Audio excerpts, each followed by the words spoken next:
Ambassador Zethka watched the human delegation with barely concealed disgust. The creatures sat hunched over their primitive data tablets, pecking at them with stubby fingers like some kind of hairless primates. Their leader, a female called Sarah Chen, wore clothes that looked like they came from a textile factory, not the bio-grown garments civilized species preferred. The Terran request for advanced medical technology has been noted, Zethka said, his translator converting his melodic Alteran speech into the guttural sounds humans called English. However, the Council questions whether your species is ready for such responsibility. Sarah Chen looked up from her tablet, her small brown eyes meeting his four larger ones. With respect, Ambassador, our children are dying from diseases your technology could cure in minutes. We're not asking for weapons or faster-than-light drives, just medicine. Zethka's tail twitched with annoyance. Humans always made everything about their offspring. It was one of their most primitive traits. Advanced species understood that individual lives mattered less than the greater good of civilization. The fact that humans couldn't grasp this simple concept proved they weren't ready for galactic society. Your species joined the Galactic Council only 50 cycles ago, Zethka replied. In that time, you have shown little progress beyond your violent, emotional nature. You start wars over resources that could be shared. You pollute your own planet. You cannot even control your population growth properly. The human delegate sitting next to Chen, a large male called Martinez, shifted forward. We've ended most conflicts on Earth. Our population is stabilizing. We're cleaning up the pollution from our industrial age. Too little, too late, said Council Member Vrix 9, the synthetic representative. Her chrome face showed no emotion, but her voice carried clear disapproval. Your species exhibits classic signs of a level 2 civilization trying to advance too quickly. The Council has seen this before. It always ends in disaster. Chen's jaw tightened, and Zethka recognized the human expression for anger. How primitive, wearing emotions so openly. What would it take? Chen asked. What would we need to prove to earn access to basic medical aid? Zethka exchanged glances with the other council members. The Heptari representative, Juxnal, spoke first. Demonstrate stable population control. Show us you can manage your resources without conflict for at least 100 cycles. Evolve beyond your attachment to individual survival. 100 years? Martinez's voice rose. Children will die while we prove ourselves worthy of medicine you could share today. That is the unfortunate reality of evolution, Vrix 9 replied coldly. Advanced species understand that short-term suffering serves long-term progress. Your inability to accept this proves our point. Chen stood, gathering her primitive tablet. Then we'll find another way. There is no other way, Zethka said. Only council-approved civilizations possess the technology you seek.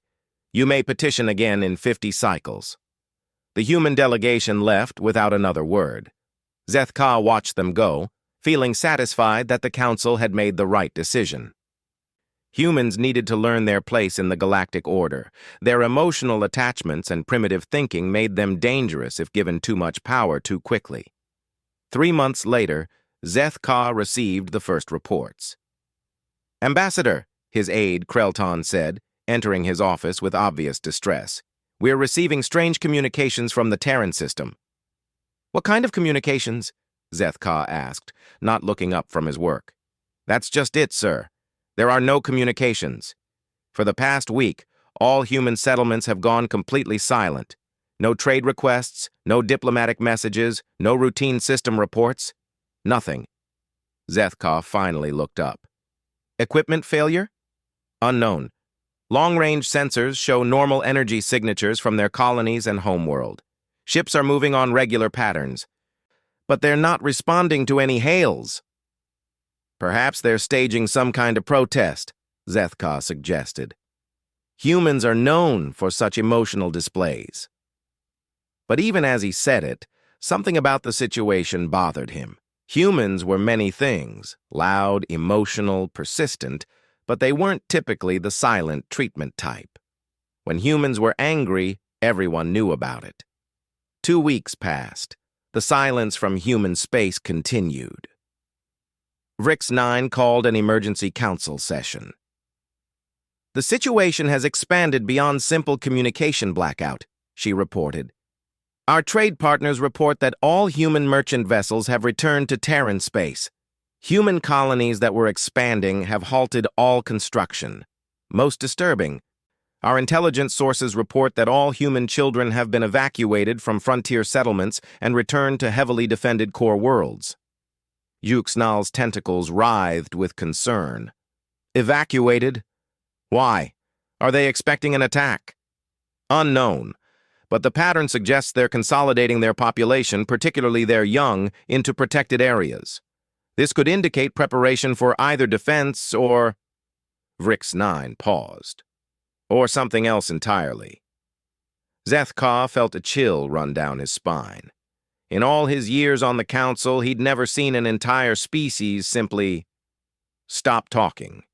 Even when civilizations were angry or hurt, they usually made demands, sent ultimatums, or at least complained loudly about their treatment.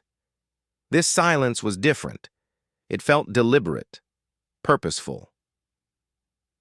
"We should send a diplomatic mission," suggested Council Member Yith-Ra, the Viserion representative. "Perhaps there's been some misunderstanding." "I volunteer," Zeth-Ka said, surprising himself. Something about this situation demanded his personal attention. The journey to the Sol system took 3 weeks. Zeth-Ka brought a small diplomatic vessel and a crew of 5. As they approached Earth's outer system, they broadcast standard diplomatic protocols and requests for communication permission.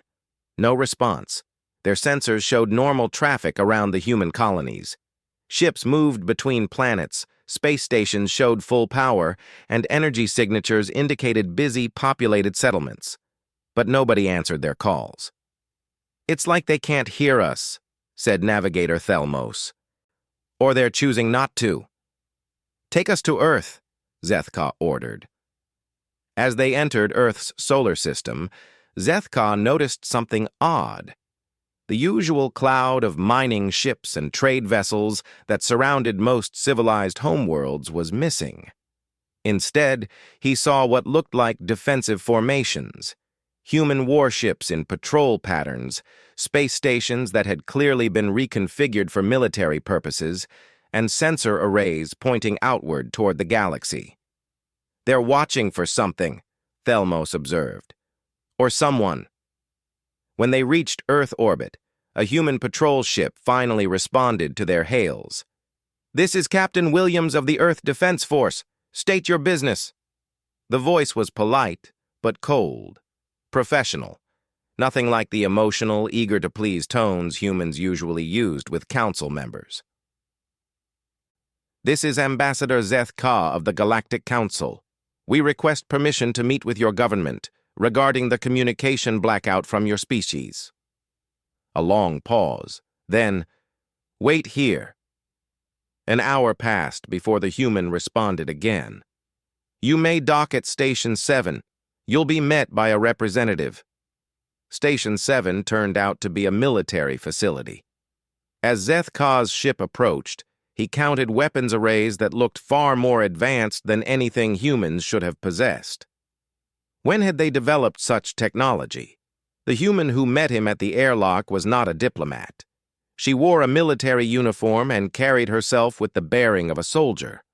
Her name tag read Colonel Hayes. "Ambassador Zeth-Ka," she said, offering a brief handshake. "Thank you for coming." "Where are your usual diplomatic staff?"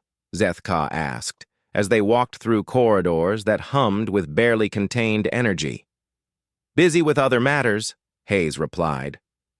She led him to a conference room where 2 other humans waited, one in military dress, one in civilian clothing that looked somehow different from what Zeth-Ka remembered.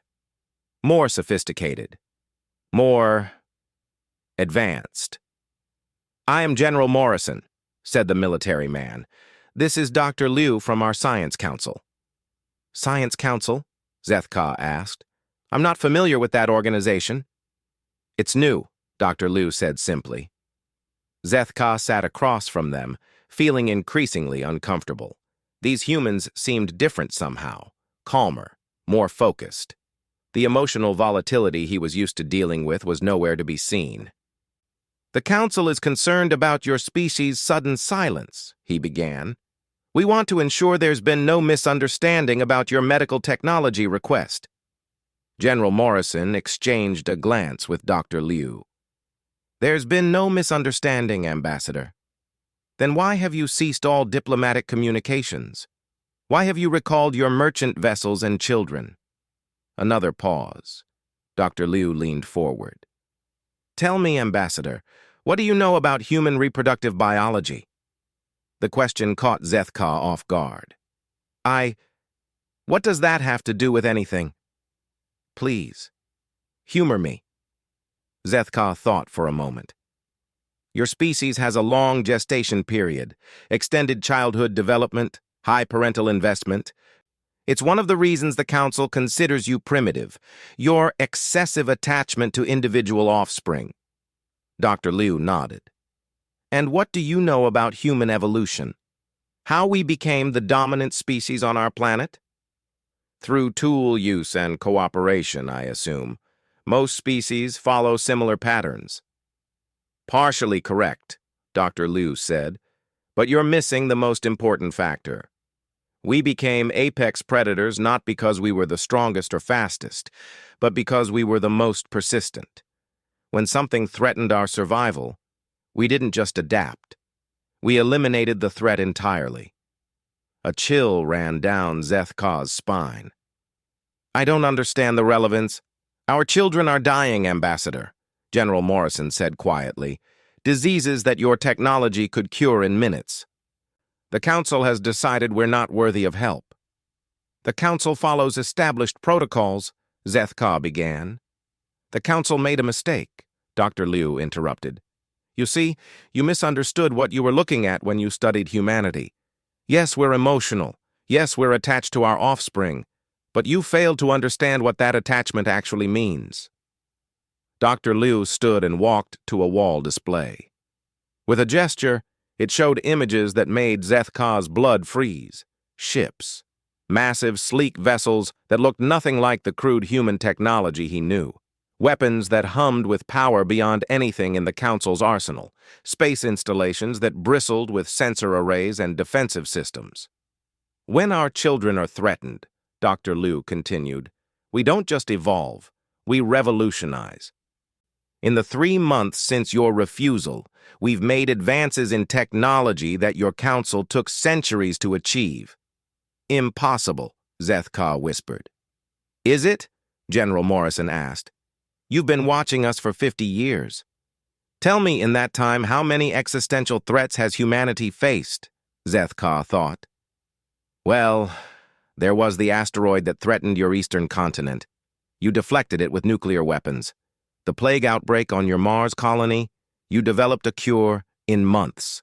The resource wars, you ended them through technology advancement. Exactly, Dr. Liu said. Every time something threatens our survival or our children's future, we don't just adapt. We transform. The difference this time is that the threat isn't natural or even from our own species. The threat, General Morrison said, is a galactic civilization that has decided our children don't deserve to live. The room fell silent except for the humming of advanced machinery beyond the walls. Zethka felt something he'd never experienced before. Genuine fear of humanity. What are you saying? Dr. Liu returned to her seat. We're saying that you've made the same mistake predators on our home planet made for millions of years. You mistook our emotional nature for weakness. You mistook our attachment to our young for primitive thinking.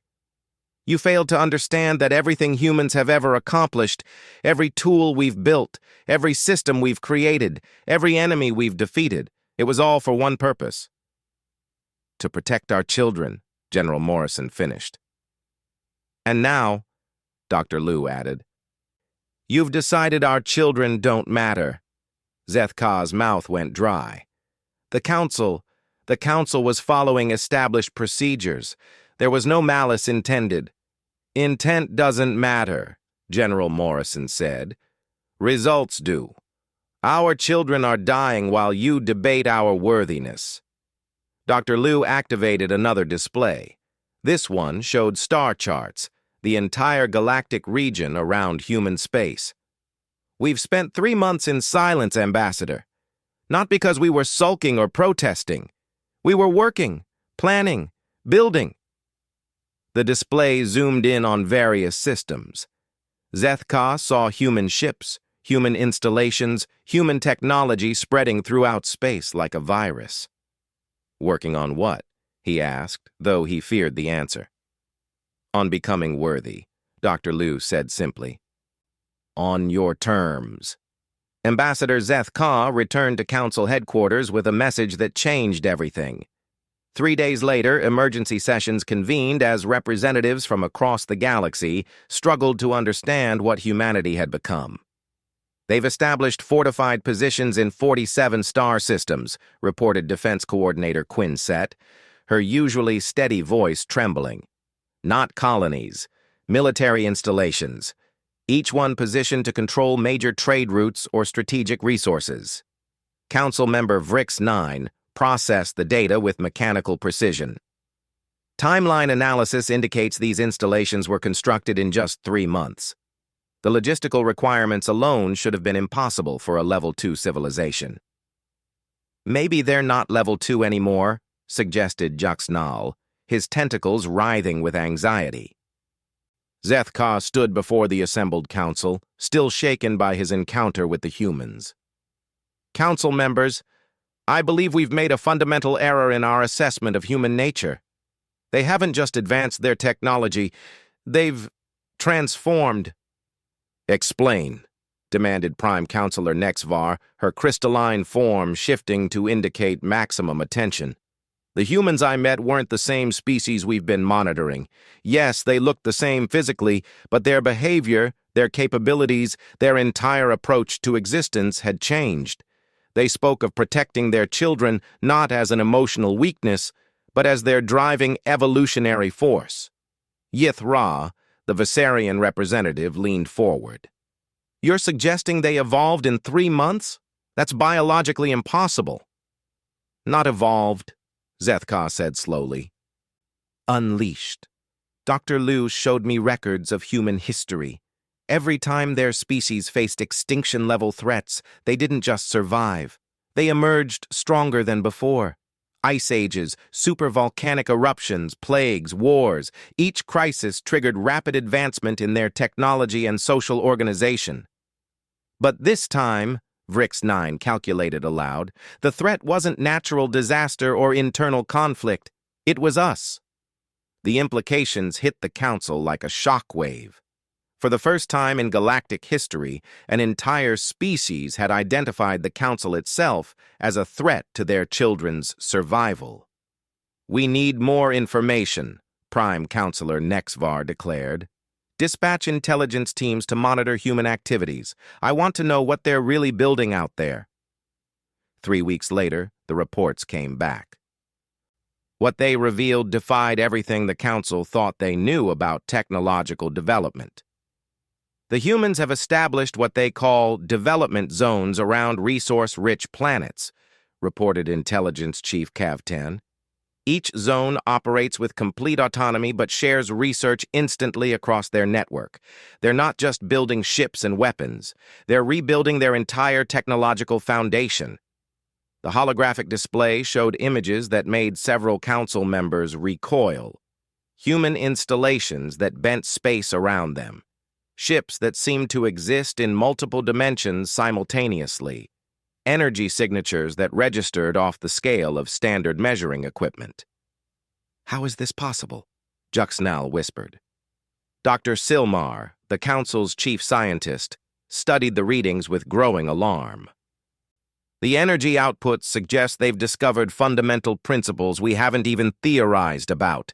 Look at these quantum signatures. They're manipulating reality at the subatomic level. Could they have stolen advanced technology from another civilization? Yithra asked hopefully. Negative, Cav-10 replied. Our deep space monitors confirm no contact between human space and any level 5 or above civilizations. Whatever they're doing it independently. Zethkar felt sick. We need to attempt diplomatic contact again. Maybe we can reach some kind of understanding. All diplomatic hails to human space have been ignored, Cav-10 reported, but we have intercepted internal human communications. They're not random fragments. They appear to be deliberately allowed intercepts. Show us, Prime Counselor Nexvar commanded. The display shifted to audio recordings, human voices speaking in calm, professional tones. Phase 7 installations are online across the Centauri Development Zone. All child evacuation protocols remain in effect. Confirmed.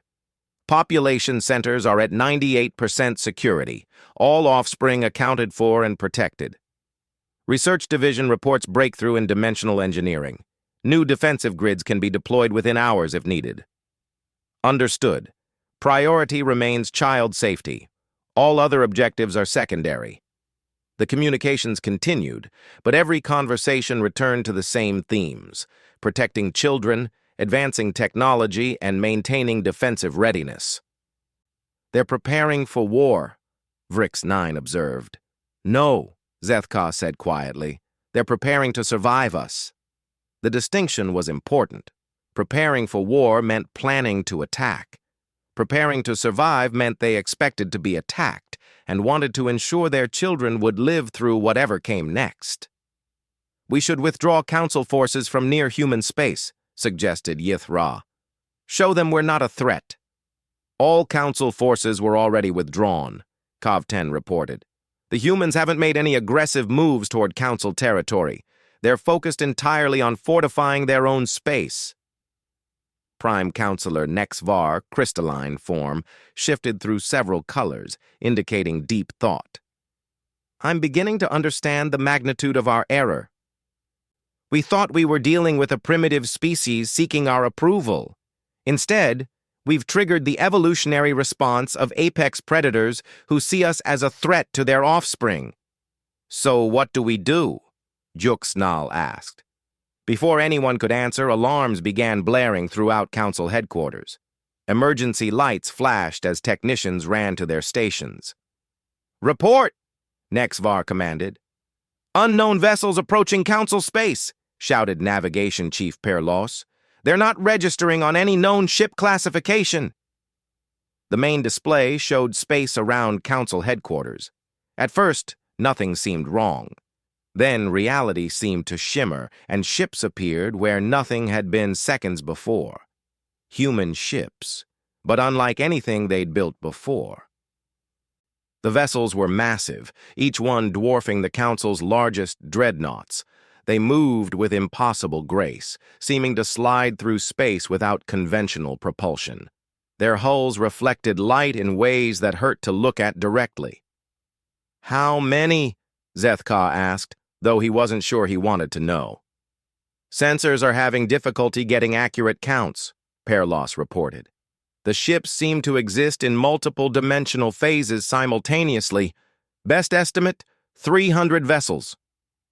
300 ships that shouldn't exist, filled with humans who had spent 3 months transforming themselves into something beyond the Council's understanding. Are they powering weapons? Vrix 9 asked. Unknown. We can't identify weapon systems because we can't identify any systems. Their technology is completely beyond our scanning capabilities. Open all channels, Prime Counselor Nexvar ordered. Broadcast peaceful intentions and request communication. For long minutes, nothing happened. The human fleet held position just outside Council space, neither advancing nor retreating. Their ships hummed with barely contained power that made space itself seem to vibrate. Then finally, a response came through. This is Admiral Sarah Chen of the Human Coalition Fleet. We request permission to address the Galactic Council. Sarah Chen, the same diplomat who had pleaded for medical technology 3 months ago. But her voice was different now, confident, calm, and carrying an undertone of absolute authority. "Permission granted," Nexvar replied quickly. "Will you dock with our station?" "Negative. We'll conduct this meeting in space. Please prepare your council for virtual conference." Within minutes, holographic projectors throughout council chambers activated.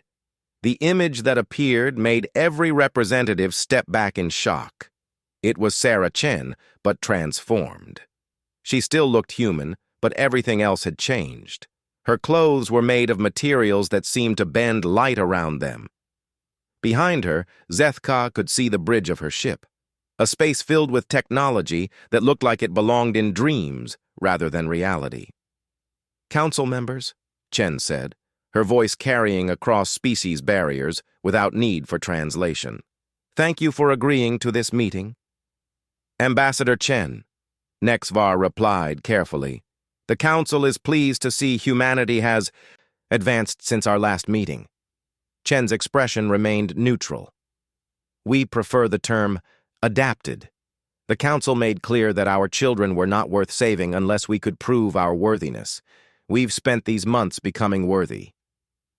"The Council is prepared to reconsider," Zethka began. "The medical technology?" Chen interrupted. "It's no longer needed." She gestured, and the display showed human colonies. But instead of the crude settlements Zethka remembered, he saw gleaming cities that seemed to grow from the planets themselves. Children played in parks where the air itself sparkled with health-giving energy. "We cured the diseases ourselves," Chen continued, "and eliminated aging, genetic disorders, and most forms of death from natural causes. Our children will live as long as they choose to live." The Council sat in stunned silence. In 3 months, humanity had achieved medical advances that should have taken millennia. "How?" Dr. Silmar whispered. Chen turned her attention to the scientist. "When everything you've built exists to protect your children, you find motivation beyond what survival alone provides. We didn't just advance our technology, Dr. Silmar. We transcended the limitations you told us defined our species." "What do you want from us?" Nexvar asked. "Nothing," Chen replied simply. "We're here to inform you of new galactic realities." The display changed, showing a 3-dimensional map of the galaxy. Human space was highlighted in blue, but the blue had expanded far beyond its original boundaries. "These are the systems humanity now claims," Chen said. "Any species currently inhabiting these areas is welcome to remain under our protection. Any species that wishes to leave will be provided safe passage and assistance in relocation." Jaksnal's tentacles writhed in distress. "You're claiming territory belonging to dozens of civilizations." "We're claiming empty space and uninhabited systems," Chen corrected. "The civilizations in those areas have been suffering under Council policies for centuries. We're offering them an alternative." "What kind of alternative?" Vrix-9 demanded. Chen's expression softened slightly, the first human emotion Zethka had seen from her. "A civilization that values life over protocol, that measures advancement by how well it protects the vulnerable rather than by how efficiently it maintains order. A society built on the principle that every child matters." "And if the Council objects to this expansion?" Nexvar asked. Chen's expression hardened again. "Then the Council will learn what happens when someone threatens the children we've sworn to protect." The display changed once more, showing technical readouts that made the Council's military advisors pale. Weapons capable of destabilizing stars, defensive systems that could make entire solar systems unreachable, ships that could apparently travel faster than thought itself. "You're threatening us," Yithra accused. "No," Chen replied. "We're informing you. The Council had its chance to recognize that all children deserve protection. You chose protocol over life. Now you'll discover what a species does when it realizes its children can only be safe if it becomes strong enough to protect them from any threat." including us, Zethka said quietly. Chen met his eyes through the holographic display. Especially you. 6 months after Admiral Sarah Chen's ultimatum, the galaxy had transformed in ways the Council never imagined possible. Ambassador Zethka stood in his office, watching ships stream past Council headquarters toward human space. Not invasion fleets or refugee vessels, but voluntary migrations. Entire civilizations were abandoning Council protection to join what humans now called the Coalition of Protected Worlds. Another sector just voted to leave Council jurisdiction, reported his aide, Krelton. The Zephyrian Commonwealth. That makes 43 civilizations in total. Zethka's tail drooped with despair. Did they give reasons? The same as the others. The humans offered to cure their genetic plague within weeks, instead of the centuries the Council estimated it would take through traditional advancement protocols. Through his window, Zethka watched a massive human vessel, one of their reality shapers, as intelligence had classified them, carefully guiding a convoy of Zephyrian ships toward the hyperspace gateway that led to Coalition space. The human ship moved with impossible grace, its hull seeming to exist in multiple dimensions at once. Any word from the Prime Council about our response? Zethka asked. Krelton's expression grew grim. They're still debating. Some want to declare the humans a galactic threat. Others suggest we should open negotiations. And the third faction? They want to surrender Council authority entirely and petition to join the Coalition ourselves. The idea would have been unthinkable 6 months ago. The Galactic Council had maintained order for over 10,000 years. They represented the pinnacle of civilized advancement, the final authority on technological distribution and species development. The notion that they might need protection from a species they'd considered primitive was almost beyond comprehension. Almost. Zethka had seen the reports from the border regions. Human installations that defied physics. Ships that could travel between stars in hours instead of weeks. Weapons that could literally rewrite the laws of nature in localized space. But most disturbing of all were the testimonies from worlds that had joined the Coalition. Sir, Krelton said carefully, there's something else. We've received another communication from the Coalition. It's different. Zethka turned from the window. Different how? Instead of answering, Krelton activated the office's holographic projector. The image that appeared made Zethka's blood freeze. It wasn't Admiral Chen this time. It was a child. A human child, no more than 10 standard years old by appearance, sitting in what looked like a garden. But the plants around her glowed with their own internal light, and the air itself sparkled with energy that suggested advanced atmospheric processors beyond anything the Council possessed. "Hello, Council members," the child said, her voice carrying the same translation-free clarity that all human communications now possessed. "My name is Emma. I'm representing the Coalition today because the adults are busy with engineering projects." A child. They'd sent a child to address the most powerful governing body in the galaxy. "We wanted to thank you," Emma continued, playing with what looked like a flower that shifted through impossible colors. "Your decision to deny us medical technology taught us something important about ourselves." She stood, and Zethka noticed that gravity seemed to bend around her, keeping her dress from being affected by the movement. "We learned that we're not like other species," Emma said. "When other species face threats, they adapt or they die. When humans face threats to our children, we don't just adapt. We transcend." The garden around her shimmered, and Zethka realized it wasn't actually a garden. It was a ship. A massive vessel disguised to look like a peaceful meadow, with technology so advanced it could reshape matter and energy at will. "The Coalition now includes 412 star systems," Emma reported with the casual tone of someone discussing the weather. 17 million different sapient species, all of them safe. all of their children protected, all of their advancement needs being met without arbitrary restrictions. She picked up the color-shifting flower and held it toward the camera. As she did, Zeth-Ka realized it wasn't a flower at all. It was a miniaturized star, perfectly controlled and shaped into something beautiful for a child to play with. "We wanted to extend an invitation," Emma said. "Any council members who are tired of governing by fear and restriction are welcome to visit our space. We think you'll like what we've built." The image shifted, showing vistas that defied understanding.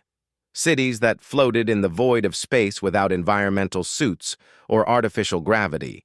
Planets where the entire surface had been converted into parkland, where children from dozens of species played together.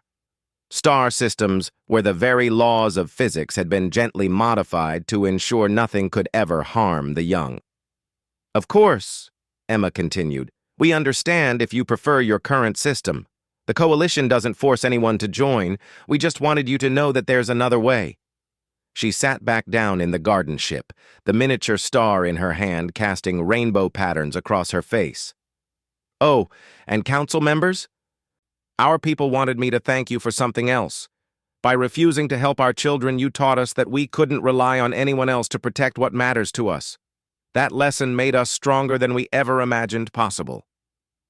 The transmission ended, leaving Zeth-Ka staring at empty air. "A child," Krelton whispered. "They sent a child playing with a captive star to address us." Zeth-Ka slumped into his chair. "They weren't threatening us or trying to intimidate us. They were showing us what they've become, what we forced them to become." His communication panel chimed with an urgent message from Council headquarters. When he opened it, the text made his heart skip several beats. "Emergency session called. The Alteran home system has voted to secede from Council protection and join the Coalition. Request immediate transportation to human space for formal transition ceremony." Zeth-Ka's own species. His own people had chosen to abandon the Council in favor of human protection. "Sir," Krelton asked, "your orders?" Before Zeth-Ka could answer, another alert sounded. Then another. His screen filled with secession notices from across the galaxy. Hundreds of civilizations, thousands of worlds, entire galactic sectors choosing Coalition protection over Council governance. "Sir, incoming communication from Admiral Chen," Krelton announced. Zeth-Ka almost didn't want to answer, but curiosity won over dread. Sarah Chen's image appeared in his office, but she wasn't on a warship this time. She stood in what looked like a vast garden, where children from dozens of species played together under artificial suns. "Ambassador Zeth-Ka," she said, and her voice carried genuine warmth. "I wanted to speak with you personally." "Admiral," he replied, trying to maintain diplomatic composure. "I suppose you're calling to gloat over your victory." Chen's expression grew puzzled. "Victory? Ambassador, there was never a war. We just became what we needed to become to keep our children safe." "You've destroyed the galactic order that's maintained peace for 10,000 years. "Have we?" Chen asked gently. "Look around you, Ambassador. Count the wars in Coalition space. Count the famines, the plagues, the conflicts over resources. Count the children dying from preventable causes." Zeth-Ka fell silent because he knew the answer. 0. Since the Coalition's formation, there had been 0 wars, 0 famines, 0 plagues in their territory. Their technology was so advanced that scarcity had become meaningless. "The Council maintained order through control," Chen continued, "by deciding who deserved advancement and who didn't, by rationing progress according to arbitrary criteria. We maintain peace through abundance, by ensuring everyone has what they need to flourish." "But the power you've gained," Zeth-Ka protested, "the technology you've developed, what's to stop you from becoming tyrannical?" Chen smiled, and in her expression, Zeth-Ka saw the same protective warmth he'd witnessed in human parents throughout his diplomatic career. Our children, Ambassador. Every decision the Coalition makes is evaluated by one simple standard. Does this make the universe safer for all children? Not just human children? All children. She gestured to the garden around her, where young beings from species Zethka recognized as former council members played together in perfect harmony. When your primary motivation is protecting the vulnerable, tyranny becomes impossible. Oppression threatens children. War threatens children. Scarcity threatens children, so we've eliminated all of them. What about the council members who refuse to join you? Chen's expression grew serious but not hostile. They're welcome to maintain their territory and their systems. We won't interfere with civilizations that choose council governance, but we also won't allow council policies to prevent children from receiving help they need. You're drawing a line. We're protecting children. If the council tries to prevent that protection, then yes, we'll oppose them. But we'd rather work together. Zethka felt something he hadn't experienced in months. Hope. What would that look like? Working together? Simple, Chen replied. The Council continues to govern civilizations that prefer traditional advancement methods. The Coalition protects and advances those who want immediate help. When Council species are ready for faster development, they can petition to join us. When Coalition members want to try traditional methods, they can return to Council space.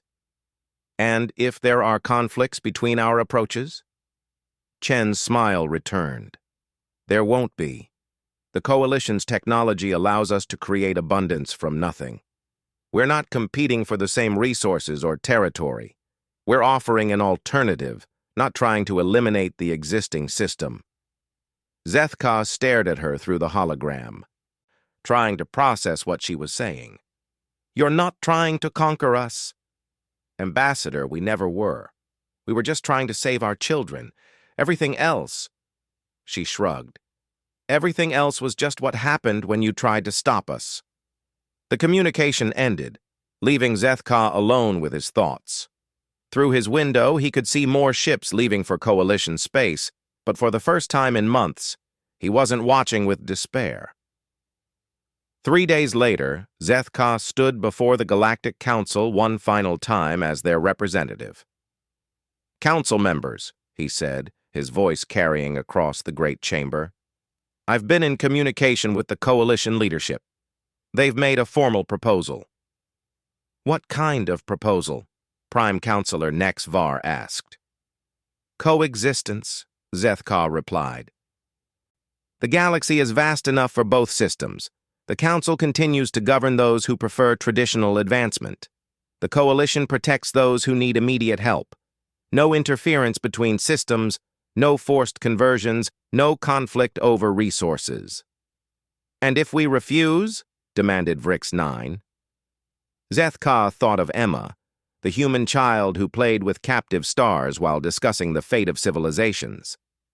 Then I suspect, he said quietly, that within a year there won't be a council left to refuse anything. Not because they'll destroy us, but because every civilization will choose to leave voluntarily. The vote was closer than expected, but it passed.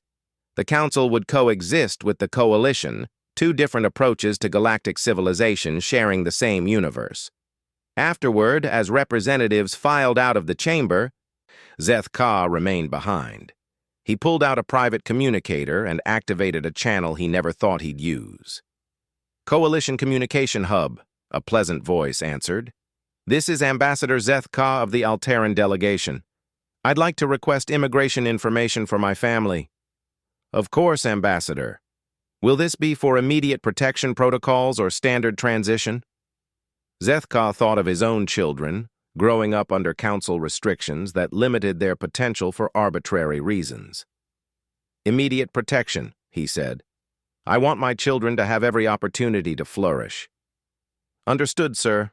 A transition coordinator will contact you within the hour. Welcome to the Coalition. As Zethka ended the communication, he realized the truth that had taken him months to understand. Humanity hadn't conquered the galaxy through force or intimidation. They'd simply offered something the Council never could. A civilization where every child mattered more than politics, where love for one's offspring wasn't considered primitive emotion, but the highest form of wisdom. The humans had been right all along. They just hadn't been right in a way anyone could recognize until they'd transformed themselves into beings capable of backing up their love with unlimited power. In trying to teach humanity their place in the galactic order, the Council had accidentally taught them something far more important, that sometimes becoming worthy of your children requires becoming something the universe has never seen before. And humanity, as always when their children were threatened, had risen to meet that challenge in ways that redefined what was possible.